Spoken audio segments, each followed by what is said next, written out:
नमस्कार साथियों, मेरे YouTube चैनल पर आपका बहुत बहुत स्वागत है। राजस्थान लोक सेवा आयोग ने एक प्रेस नोट जारी किया गया है। इस प्रेस नोट को पढ़ने के बाद में कुछ मुख्य बिंदु हैं, उनके ऊपर मैं प्रकाश डालना चाहूँगा। वस्तुनिष्ठ परीक्षाओं में प्रत्येक प्रश्न की 5 विकल्प दिए जाएंगे।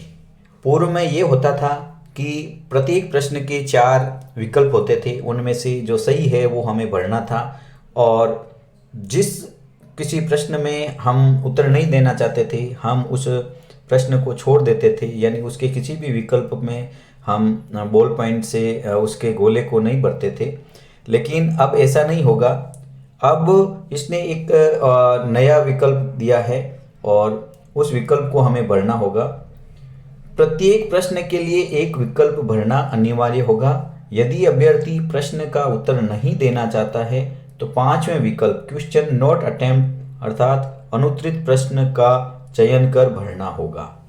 यानी पहले हम प्रश्न को छोड़ देते थे, उसके किसी भी बिंदु को नहीं भरते थे, लेकिन इस प्रेस नोट से ये ज्ञात हुआ है कि हमें जो 5वां विकल्प है, अगर हम प्रश्न का उत्तर हमें नहीं आता है या हम उसका उत्तर नहीं देना चाहते हैं तो हमें 5वें विकल्प को भरना अनिवार्य है।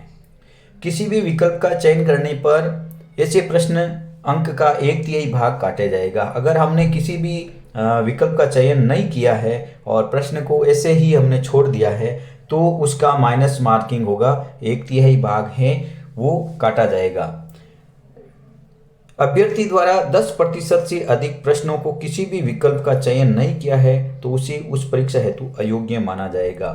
बहुत ही ध्यान देने योग्य है कि जैसे 100 प्रश्न होते हैं, उसमें से अगर हमने 10 प्रश्न हैं जिनमें 5 ऑप्शन में से किसी ऑप्शन का चयन नहीं किया है तो आरपीएससी ये करेगी कि हमारा जो चयन का आधार है उससे हमें उस परीक्षा से ही अयोग्य मान लेगी और अयोग्य मानने के बाद में चाहे अपने कितने भी नंबर आए हैं हम उसमें पार्टिसिपेट नहीं होंगे, हमारा रिजल्ट जारी नहीं किया जाएगा। अतः हमें ये ध्यान रखना है।